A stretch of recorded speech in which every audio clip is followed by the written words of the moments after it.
बदल जाता कदीर के शादी करा दे बाबा बदल जाता कदीर के जल ढार ए बहु बाबा दोनों प्राणी मिल के देवघर हम ए बहु बाबा दोनों प्राणी मिल के शादी करा दे बाबा बदल जाता कदीर के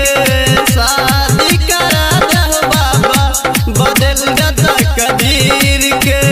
जल ढार ए बहु बाबा दोनों प्राणी मिल के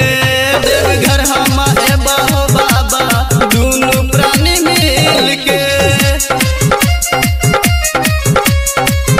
बोला बोला बाबा गरीबनाथ की।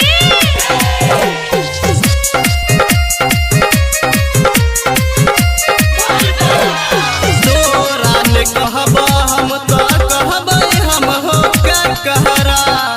तोरा सिवा दोसर पे हो नहीं छै हमारा असहरा हो बाबा सुना ना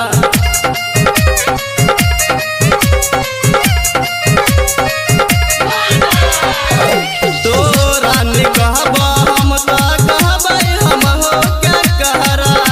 तोरा सिवा दोसर पे हो नहीं छै हमारा असहरा पूजा करेला एबा पूजा करेला एबा तोरा मंदिर पे जल ढार एबा हो बाबा दोनों प्राणी मिल के देवघर हम एबा हो बाबा दोनों प्राणी मिल के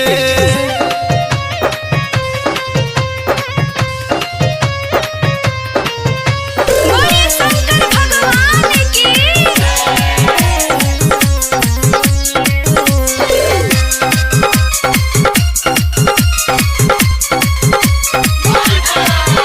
सावन के महीना छै लगन बड़ा बेजोर हो सुनह